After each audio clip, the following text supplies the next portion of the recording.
Dios te bendiga, iglesia del Señor. La palabra en el capítulo 2 del libro de los Hechos, en el versículo 1, nos dice: Cuando llegó el día de Pentecostés, estaban todos unánimes juntos.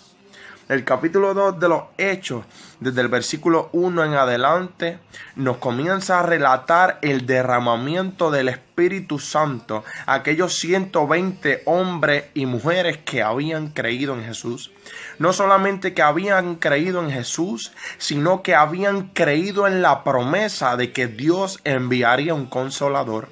Estos 120 hombres y mujeres pudieron comenzar la gran comisión del evangelio, predicando a los lugares y a las personas que Jesús era la salvación.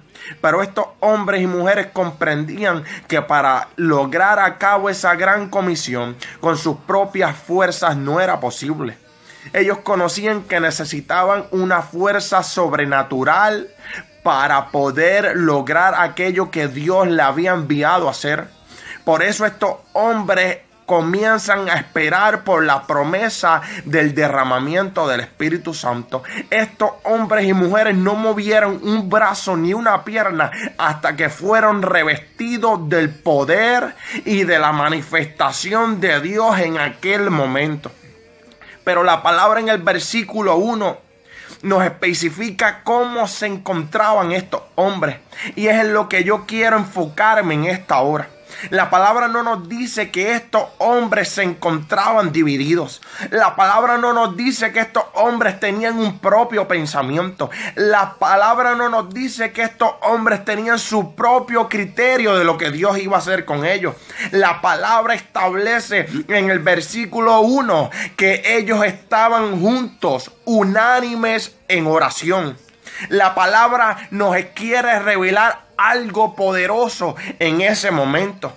Y es que, hermano que me escucha, no podemos permitir que el ego entre a nuestras iglesias. No podemos permitir que el ego entre a nuestros corazones. No podemos permitir que el ego se mueva por nuestras bancas, porque el ego solamente piensa en el yo. El ego busca su propio beneficio. El ego busca sus propias ganancias. Y cuando comenzamos a pensar en nosotros y en lo que a nosotros nos beneficia, nos olvidamos de lo que beneficia al pueblo, de lo que trae bendición para la casa, de lo que trae bendición para aquel pueblo unido en oración. Comenzamos a buscar lo que nos trae beneficio a nosotros mismos, y entonces ahí es cuando los hombres comienzan a cambiar su mensaje, y entonces se olvidan de hablar de la gloria de Dios y comienzan a hablar de sus logros personales, comienzan a hablar de aquellos que ellos han logrado en su vida, comienzan a hablar de todas las cosas que ellos han realizado,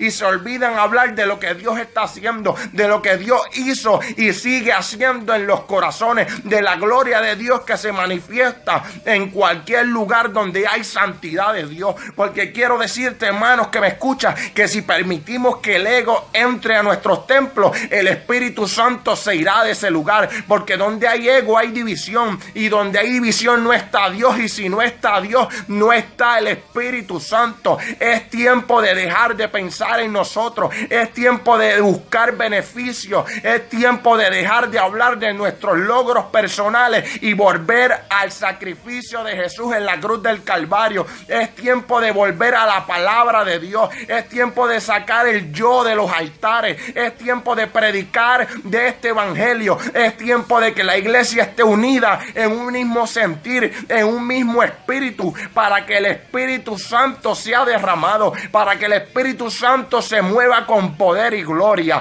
No podemos permitir que el ego se cuele en nuestros templos.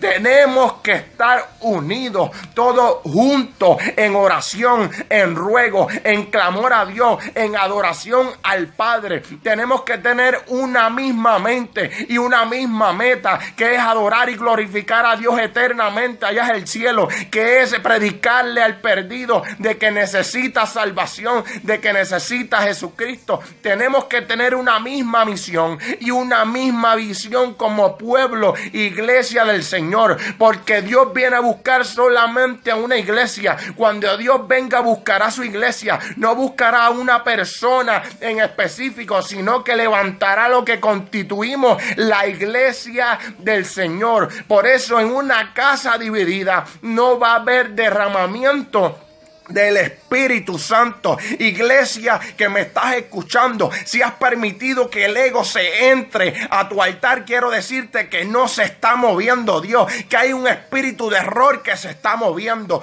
porque donde está el ego no está Dios, y donde no está Dios no está el Espíritu Santo. Tenemos que sacar el yo de nuestros altares, tenemos que volver en un solo espíritu, unidos todos en oración, porque así la Biblia nos especifica. Versículo 1 del capítulo 2 de los Hechos. Estos hombres estaban juntos, unánimes en oración, antes de que el Espíritu Santo fuera derramado. Dios te bendiga.